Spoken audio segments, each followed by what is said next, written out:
I'm Will and Paul here with New England Foundation Crack Repair. We want to talk a little bit about a sump pump today.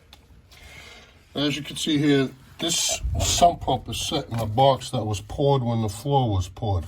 So there's no holes on the side of it allowing the groundwater to actually get into this box unless it's rising up from the bottom. What we use is a 20-gallon basin with hundreds of holes drilled in on the side, which allows the water in from the sides also.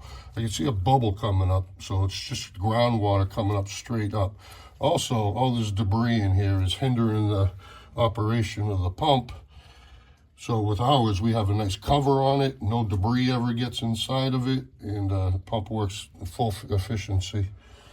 And one thing about a sump pump too is not just digging up a hole and putting the pump in that's going to push the water out. What you want to do is you want to find the water table.